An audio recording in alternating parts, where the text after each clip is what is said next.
Hello, everybody, and welcome back to Media Voices. I'm Chris Sutcliffe. I'm Esther Thorpe. And I'm Peter Houston. And as you'll have heard from our last episode, this is a new format for this season in the run-up to our annual report. So we're going to be doing 10 episodes, deep diving into topics from subscriptions and memberships to local news platforms, emerging tech. I can't wait to talk about NFTs, looking at significant events from this year and how publishers have been affected. And we're going to be bringing in a media expert for every single episode. And this week, we're joined by Laura O'Reilly, who is senior correspondent at Insider, formerly known as Business Insider. Laura's covered the media and advertising industries of publications, the Wall Street Journal, Digiday, Marketing Week. You know all these names for more than a decade now. Laura, thank you so much for taking the time to come on.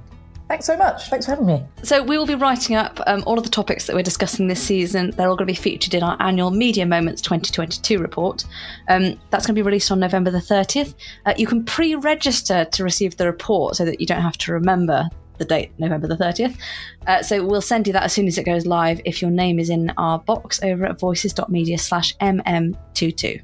Fantastic. First, though, this season and Media Moments 2022 wouldn't be possible without the support of our sponsors, Pool. Pool is the membership and subscription suite used by over 120 publishers around the world. The team behind Pool are industry experts who put everything they know into the product, ready to respond to your how of launching and developing a reader revenue strategy. But Peter, why don't you tell us what we're going to be talking about today?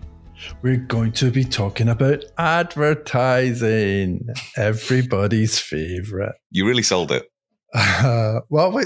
This year's been nuts in the ad market. Yeah. It's been a roller coaster ride, as someone has helpfully explained it in the notes. Massive growth in the first part of the year, and not so massive growth in the second part of the year. Esther, why don't you tee us up here with some of those trends that we've seen over the past 12 months? Oh, gosh. I think it probably helps just to rewind a bit to 2020. So the whole ad market ground to a halt in April, May 2020. But it then had this... we've blocked it out. But it then had this huge surge digital advertising had this huge surge as basically everybody was sat at home on their computers doing nothing.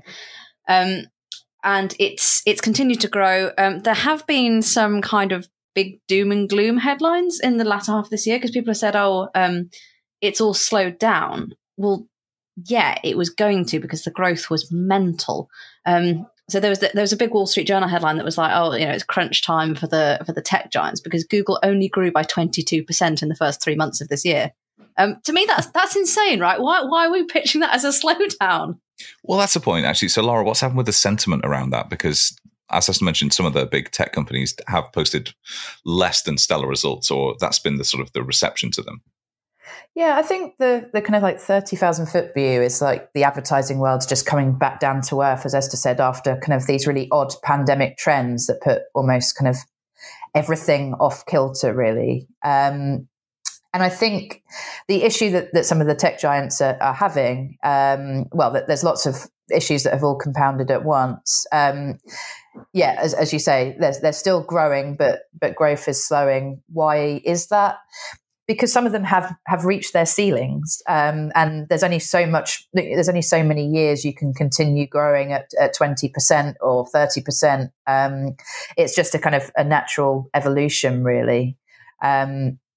But yeah, there's all these things that are kind of still happening, post-pandemic lags, but you've got things like lockdowns that are still persisting in China and the war in Ukraine that's causing kind of supply chain bottlenecks. Add to that, you've got rising inflation, particularly around essentials like food and energy, and that's putting strains on people's spending habits. You've got higher interest rates, increased wages. Time to be alive. But basically what happens, the reason things are looking gloomy is that in the past, in tough times, rightly or wrongly, marketing's usually the first thing that gets cut. So that's why a lot of the industry forecasters are revising down their estimates for the global ad market in 2022. But to be sure, it's still growing. I think it was, Zuckerberg who basically said, we have not seen headwinds like this since we started Facebook advertising effectively. And I think it was Sorrell as well who was basically like, we need to trim, or rather we need to sort of manage our expectations.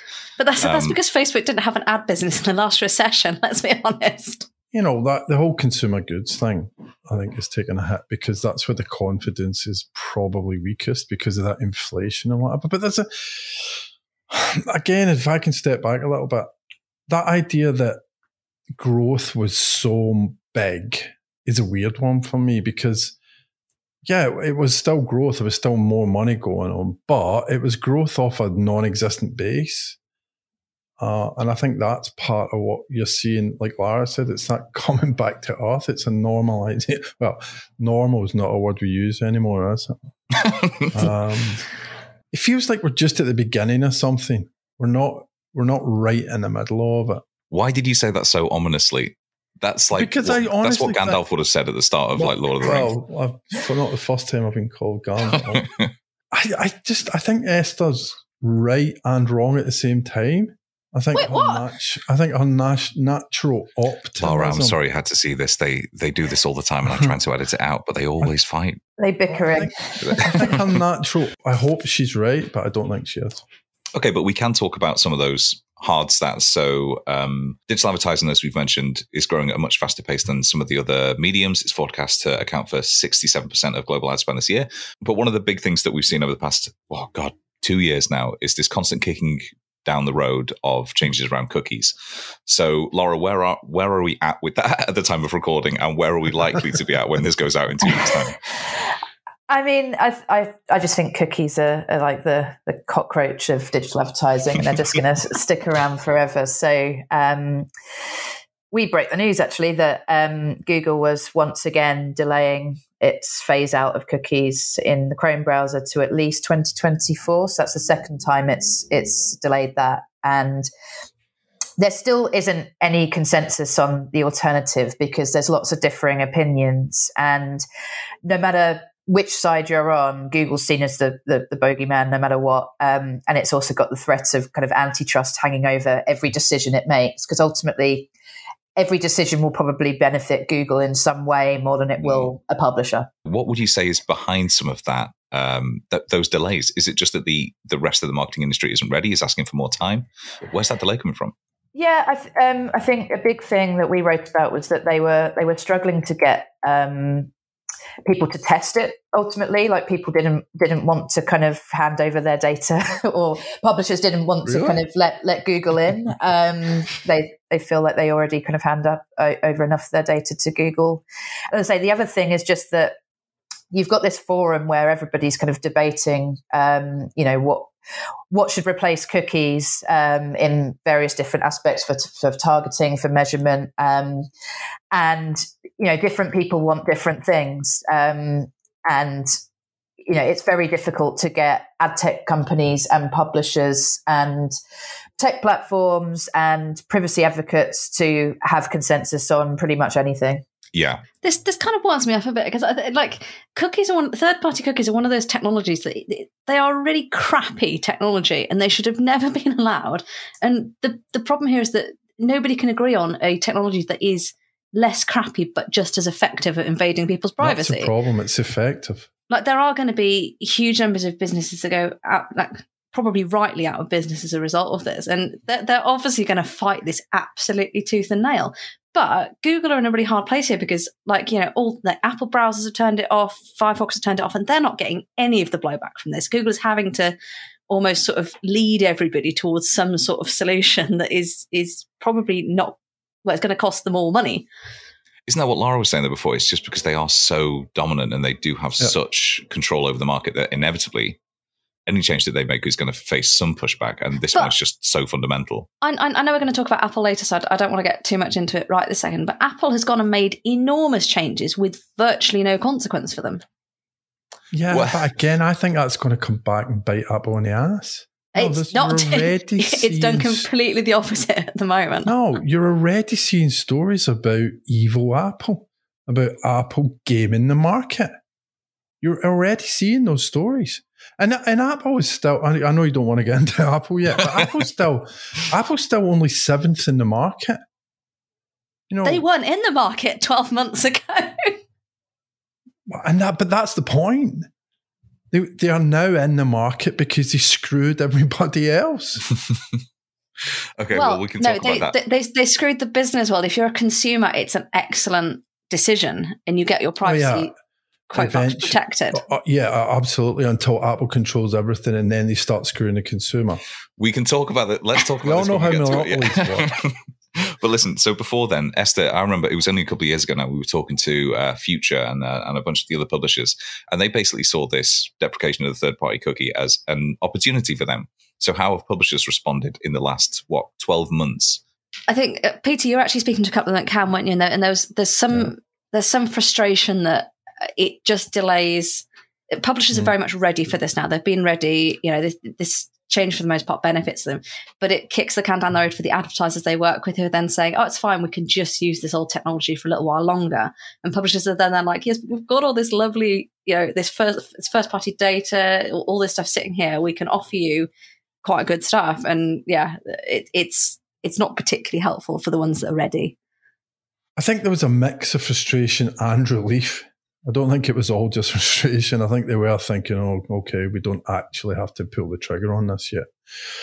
But the big conversation that I was hearing, I had a drink with some guys that had been on a boat with some Google people, on a yacht, I should say. We don't call them boat in Cannes. And so the conversation was, will this ever happen? Will Google ever actually do this? Because, like Lara's saying, there's no viable alternative right now that everyone's getting behind.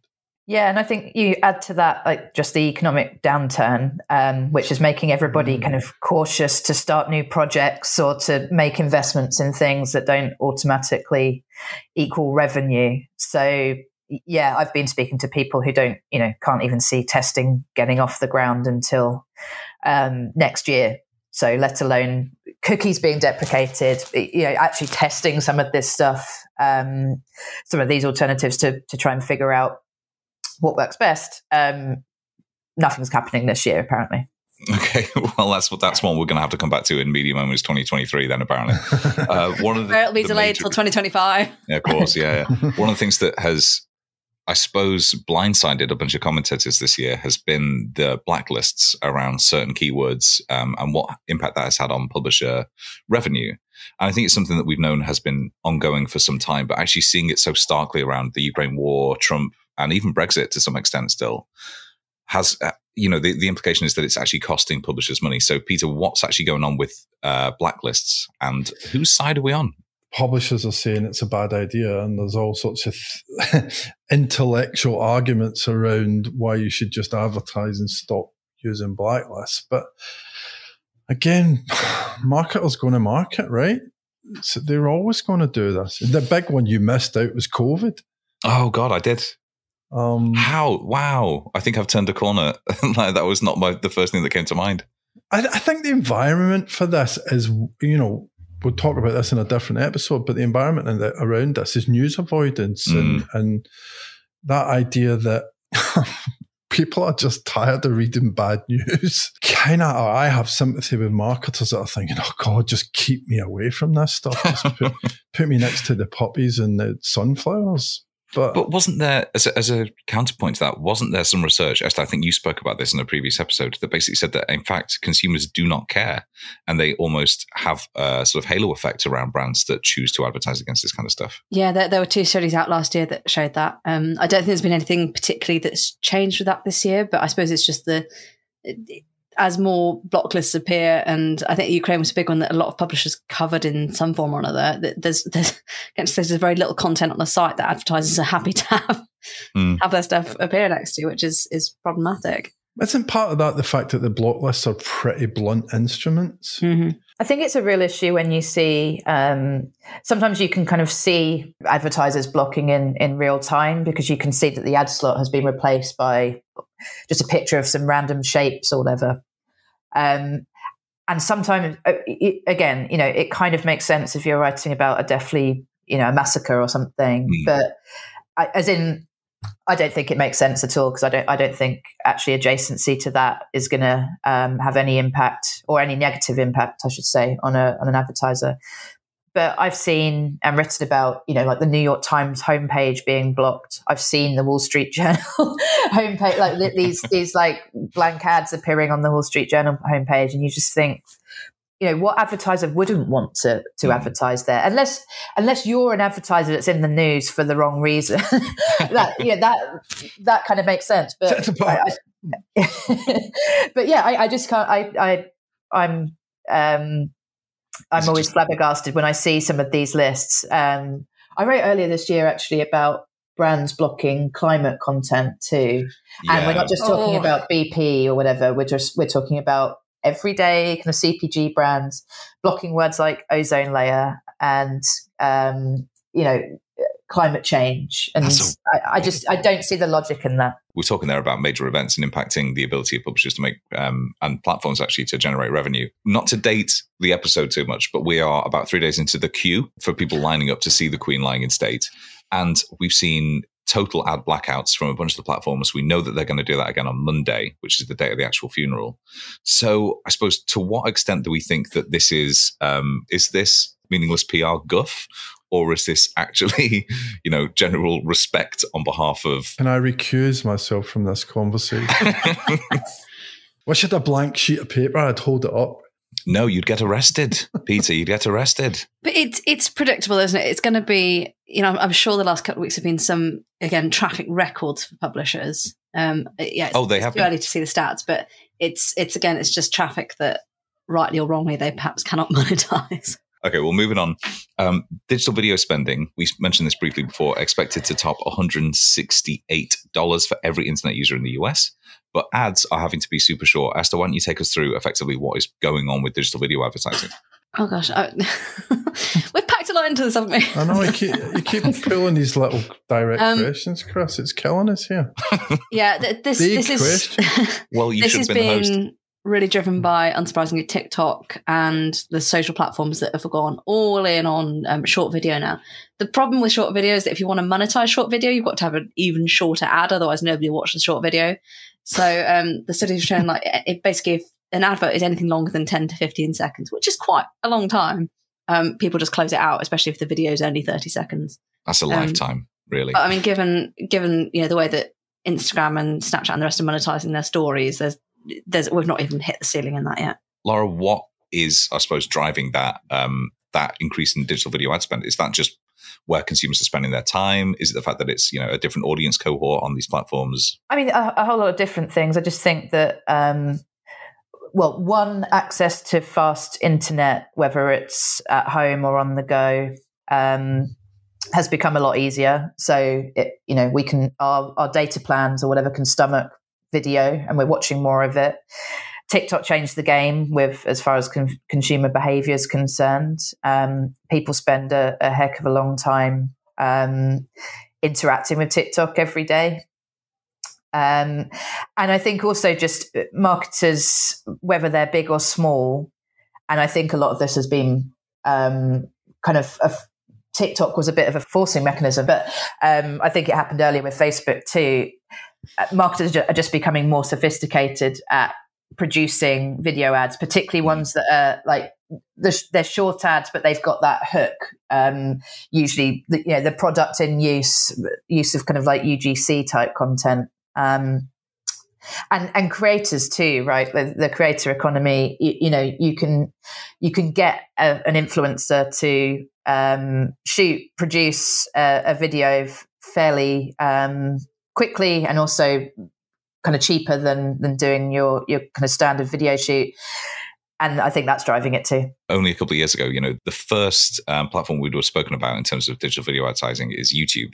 And we mentioned that at the top of the hour, but now it's really kind of those short form videos, which I suppose is why YouTube has introduced shorts, which clog up my YouTube app. Every time I try and watch something, it's constantly recommending me a short. Esther, you look like you might be on TikTok. No. I suppose the shorts I do watch are Instagram stories, but those tend to be very much user generated. And Instagram's got a great feature where you can just swipe past the advert. Something we always do in our Media Moments report is look forward to next year. God, everything's subject to change. But what do we foresee as being some of the big trends that we're going to be talking about next year? Yeah, and again, I've got huge issues with the terminology here because there was a Guardian piece that came out that forecast a car crash year for the ad market in 2023. Next year's growth is only 6.4% compared to 8% growth this year. Like that's given the headwinds we're facing, growth is good, right? I don't think growth is. Yeah, absolutely. Growth doesn't deserve the label of car crash. So discuss. It's that cooling effect that it's going to have on everything, I think. Yeah, the whole thing with that is it's fears, right? It's fears of a contraction. They've already revised projections down a couple of times. This is where I say your optimism is probably misplaced because I don't think there will be 6.4% growth. I think it'll be tighter than that because, particularly in some markets, we're in for a hell of a time.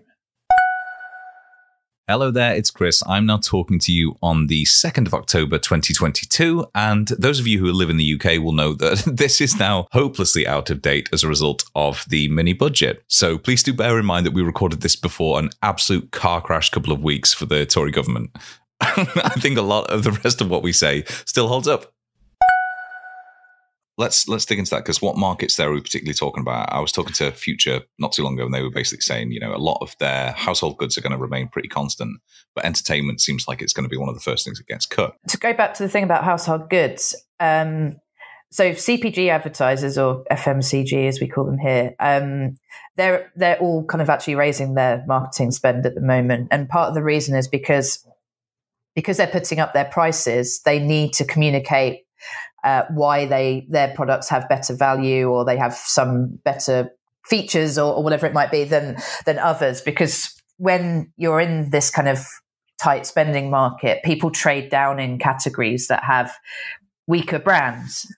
So you know, it's up to FMCG marketers to really display their strengths. That's why they're increasing marketing. Also, just because it's kind of like a virtuous circle, because they're increasing their prices, they can also afford to spend kind of more of their money on marketing. And the other thing, have you heard of the lipstick index? So it's this theory. So basically, it's this theory. Now, it was apparently coined by the former chairman of Estee Lauder, so make of that what you will. But it's the theory that sales of affordable luxuries kind of rise during economic downturns, because we can't splurge on cars and jewelry, but we can treat ourselves with the odd lipstick or a nice coffee from Starbucks or something like that. So there's a lot of that going on too. Crunch, didn't it? Because there was a lot, like people couldn't, like people, what's the point wearing makeup if you're working from home all day, right? Yeah, exactly. And also if you're wearing a mask. So yeah, I mean, that's another thing. People are going out a little bit more. I mean, in terms of categories that are hurting. Car spend, automotives. Yeah, automotive, because they've got a lot of supply issues at the moment. So actually prices of cars are really high. The problem is just getting them, getting them off the forecourt, well, getting them to the forecourt, sorry, not getting them off. You know, they just can't produce them quick enough because there's lots of supply chain issues, particularly around like the computer chips. So that's been an issue. And then obviously, you know, that could compound if people can no longer afford to buy cars. Like Peter said, what a time to be alive. It's really interesting because it's a bit like the pandemic. Everyone's kind of affected differently. And you see things like, you know, travel has bounced back because there's lots of pent up demand. But then you see kind of other categories like, you know, tech or crypto or whatever, you know, they're not having such a boom year. Tech has been such an interesting one to look out for because, as you mentioned, you know, we're seeing shortage of components, as a result of which we've seen completely unprecedented stuff like Facebook putting up Meta putting up the price of its Meta Quest 2, Sony raising the price of its PlayStation 5 without introducing any new features. So, as you mentioned, the kind of the advertising around that has gone into less around the actual product themselves and more about their exclusive capabilities. But it does seem to be there's going to be this huge crunch coming down. And I wonder if that's why we saw, again, not today the episode, but last night, vast swathes of editorial jobs lost across some of those kind of quality gaming titles. So Fanbyte, Future, G4, all cut headcount. And I wonder if that's in part because of fear of what's coming down the pipe just in terms of marketing spend. You've just written about this with some of the ad tech companies that started to do this as well. They're getting twitchy about next year. Yeah, I mean, I think some of it also is that in the boom time, so this kind of like 2021 that was a rebrand. Boom time? Well, when the thing was, it was for certain companies because money was really cheap. There was lots of, the stock markets were rising high. This pent-up demand for advertising had returned. People were advertising again. And I think a lot of companies overhired during that period for whatever reason, and thinking that this is what life was going to be like forever. And then kind of reality hit. And a lot of, so people like Snap, for example, have stopped their investment in areas that aren't conducive to revenue now. And I think that's happening with a lot of companies across the board. Facebook's just done that as well, haven't they? Their product development group or innovation group or whatever you call it. And that's right. So they're copying other people group. I think that's what it's called. We've seen that as well with some of those new e-commerce functionalities. So some of the live stream shopping seems to have been cut back significantly on those platforms. So potentially these are all the canaries in the coal mine. Yeah, definitely. I mean, live shopping is a bit of a different one, I think. Anyway, just one person's opinion, but I think because it's taken off massively in China and other parts of Asia, but the culture there is so much different to the way we kind of interact with kind of celebrities and influencers and so on in the West, and the way that we kind of consume media and the way that we buy things. And I think the thinking was, we can just replicate that here, and it's not quite had the same effect. I think one of the overall things here, and actually What's Been Publishing published a piece on this quite recently, that they'd spoken to these ad execs, and they'd sort of pointed out that actually that because of the past 3 years, it's been so turbulent, the ad industry has actually got a bit of a thicker skin, and people have become very used to disruption. We've become very used to disruption, and the industry has sort of got a little bit more resilient. So although like everybody's pointing back to 2009 and going, is it going to be a massive recession again like that? And I think the conditions are very, very different. You look at unemployment, like employment rates are at record highs. Consumer spending is pulling back, but it's not collapsed yet. We are in a very different situation to 2009. And I don't think we have to be quite as bleak about the outlook for the ad market. Okay. I think also it's like, sorry. I was just going to say, I think also kind of why ad execs are probably more optimistic is because their businesses aren't as reliant on just producing ads anymore. And maybe the recession was part of that, but as in the prior recession, they realized they had to diversify their businesses. So now they offer things like e-commerce and digital transformation and data, and they advise on privacy and all these things that aren't linked to spend and don't get affected when the ad market cools off. And Peter, in the blue corner, your rebuttal. Well, the bottom line is advertising is focused on future revenue. The first thing that gets cut when current revenue is down is advertising, and maybe it shouldn't be. Procter & Gamble increased their spend during the pandemic and grew market share. Maybe that's what everyone should be doing. And our man Andy Oakes, friend of the podcast, has just this morning in his newsletter say it's the slowest Q3 he's seen in a long time. And everyone's hopes on Q4. So I hope you're right, Esther, but I don't think you are. Well, let's talk about some of our key moments from 2022. And I'm going to keep mine short and sweet because Esther's going to talk about ad blocking, which would have been my choice in a second. But I think we should see why it might have come back to pre-2018 levels, I think. Yeah, we've got to this point in the cycle where everyone's an ad business now. Netflix that said it would never do advertising. Deliveroo. The Athletic, which said it would never do advertising. Yeah, Deliveroo, Uber, you name it. If you've got an app, if you have a website that attracts traffic, if you're Tesco, whoever, you're doing advertising. Because people reach the saturation point of their subscription models, and it's an easy lever to pull. That's such an interesting one. Who was it? It was only a couple of years ago who did exactly that. Was it BuzzFeed? Am I thinking of BuzzFeed? BuzzFeed, who said they'd never do programmatic ads. Programmatic, and then they turned it on. Yeah. So for me, that's a sensible move. I think that all ads are bad crowd has been firmly put back in their box. Whether that was Netflix or whether it was, Substack or whether it was The Athletic. You're of all of us, you're the one that slams The Athletic at every opportunity you possibly can for that kind of grift. Well, this is NYT.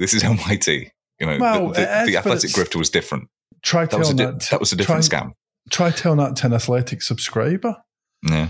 There's a piece in Pointer this week that's basically lists all the comments from Athletic subscribers saying, you lied. So, yeah, it's the NYT, but it's the Athletic subscribers that are going to kick off about it. But ultimately, I think it's a sensible move. I think the issue is going to be, and this is where I disagree with the make hay while the sun shines thing. That's classic media short-termism. What people have to do is do it properly. They've got to avoid that race to the bottom that we all seem to always get caught up in. We love it. Was it Brian Morrissey that wrote about the mayo sandwich thing this year? And he said it's like making a sandwich. So mayo is nice, and I think he used to play a game where he'd add more and more mayo until the customer complained, and you can add quite a lot before people complain, but it doesn't take much of a sandwich to stop being decent. And it's exactly the same with advertising. You can have a little bit, and it complements and it makes a lovely publishing sandwich. And you can keep layering on, and people won't complain until it gets ludicrous. But at that point, you're well past the point it was acceptable. I'm so stealing that analogy. That is brilliant. It's really annoying that the only arguments I can come back with are just purely based on that metaphor and nothing about the actual substance of what he's saying. Yeah, but mayo's not that great for you. It's not nothing that actually engages with the discussion. I suppose that leads quite neatly onto, Laura, your point for the year, which is a new entrant, or rather kind of an existing entrant that's really supercharged what they're doing this year. So what's going on with Apple? Yeah, I think, Apple's really the kind of the sleeping giant of the ad industry, and it's just kind of beginning to wake up, I guess. And, a couple of reasons why that has happened.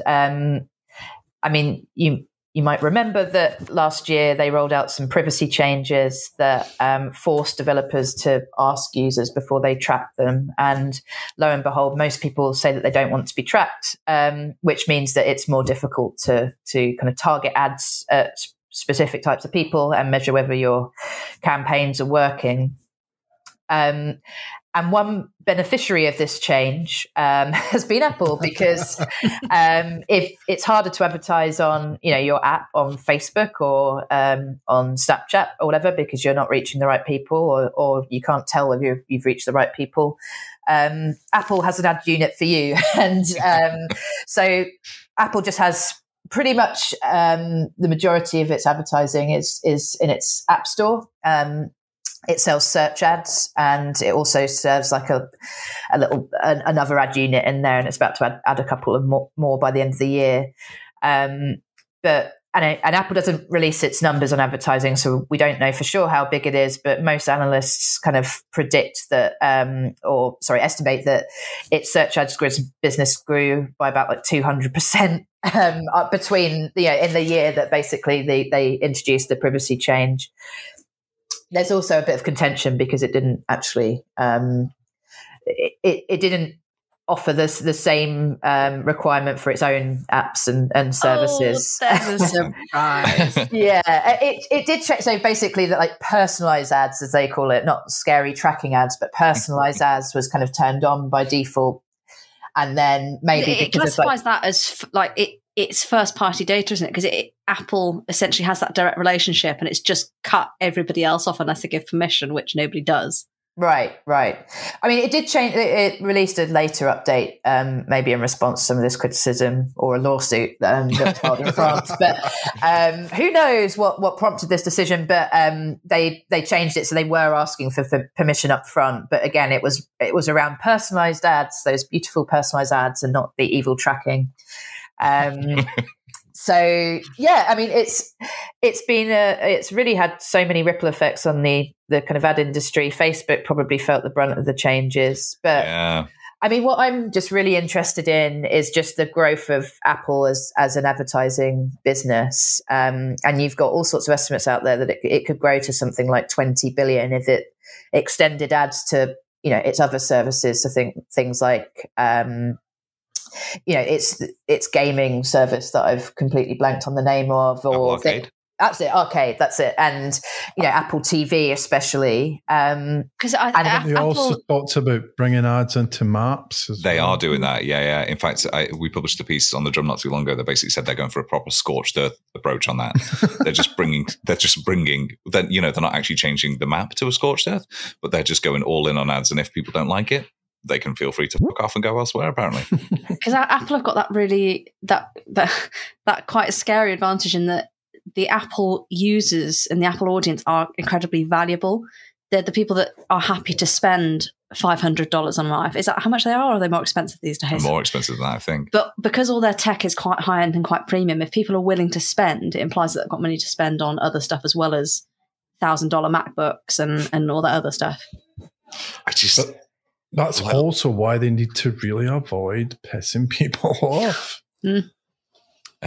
I was going back to what Laura was saying there about personalized versus tracking. That's so insidious. In a way, it's like, no, we serve ads in the same way that, your mum knows what to buy you for Christmas. No, we love you. It's genius. It's genius. Well, Esther, why don't you take us through we mentioned it before, but why have you chosen ad blocking? Because I remember this to me feels like the acid rain of the digital advertising ecosystem, and that it used to be a huge problem. It got reported on all the time, and then it sort of went away for a bit. I've chosen it because actually everybody's ignoring it, and it really makes me laugh. So there was a report out from Page Fair last month that said ad blocking is returning to all-time highs of 2018. That sounds quite scary, but actually it had the tiniest of dips in between then.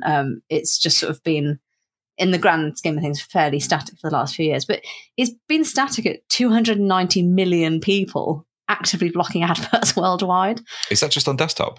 That's just on desktop. But mobile ad rates are also starting to rocket. So mobile's had this thing where it's always been more difficult to monetize via display ads because there's, you've got a tiny screen space, so you can't sort of constantly, well, you can, but it's a bad idea to constantly fill it with ads.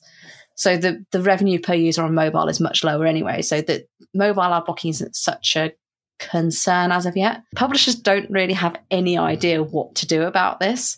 They tried these ad block walls where they said, "Hi, we notice you're using an ad blocker. Can you please turn it off?" And unsurprisingly, the majority of people just went, "Nah," and clicked off the page. So they thought, well, that made me feel quite nostalgic. Yeah. So there's been a big move away from that because it's kind of better to have people at least reading the content. I remember writing those stories years ago. Oh, okay. Yeah, right. We were writing those stories at Media Briefing 5 years ago, 6 years ago. But yeah, it just kind of makes me chuckle because nobody seems to really know what to do about it. It's up to a third of revenue on Pages is being lost to this. Well, at the risk of sounding like a broken record, stop publishing shitty ads. But it does. If you've already made the decision to install an ad blocker, it doesn't matter how good your ad experience is. The user has already made that decision. So it takes one publisher with one awful web experience, cough reach, to make somebody decide to install an ad blocker. I think also like a lot of people download their ad blockers for specifically to get rid of the ads on YouTube. Because of what we were saying, previously they're just stuffing more and more pre-roll in, and a lot of people use YouTube like a music player, or they use it like like their second TV, which is a real shame if they're obviously then keeping it on when they want to visit a news site or another publisher. I think it's going to have to become more important because if we have this move to publishers, like the contextual advertising, that kind of market which does benefit publishers, they're gonna have to sort of start looking at this. And if they are serving higher value ad campaigns, generally getting more money in for the adverts they're serving, it's gonna have to get their agenda. But again, I don't know what they do about it. I think it will change in one segment when publishers start really focusing on their own first party data, or that kind of aggregated first-ish party data. Because if you've got registered users, they've already bought in, whatever ad you show them, they're going to be okay with. It's a drive-by traffic that's a nightmare for people. That's where it's really, really difficult. Because there's no loyalty with those people, and ad blocking is just part of that. Yeah. I think we've spoken about this before. The thing that I think might work, and I think, Peter, you pushed back at this at the time because you're irascible, was whether, I like it, say TV Tropes does it, where they say, oh, this is the 47th article you've read this month, consider whitelisting us. So it's not necessarily that interruptive. They only do it every couple of visits. And it makes you go, oh, I do use this fairly frequently. Well, I think appealing to people's better natures is a lose proposition. I think you've got to just deliver a really good service. And again, I sound like a broken record, but that's what this all comes back to. Stop treating people like idiots. Well, that is about it for our rapid tour through Media Moments 2022's take on advertising. I mean, there's so much there we could have spoken about. I'm sure we will talk about every single thing we mentioned in much greater detail in the near future. So, Esther, if people want to get any more information about this, where can they sign up for Media Moments 2022? You can download the report on November the 30th by going to voices.media/mm22. You can also pre-register, so we'll send it to you as soon as it's live. Very nice. And we'd like to say a special thanks to Lara for coming on and giving us her insight on some of this. Oh, thanks for having me. It's been fun. Of course. If people want to, where can people find you if they want to follow you? On all the Twitters and the LinkedIns and not the Facebooks. That would be weird. But yeah, insider.com/advertising.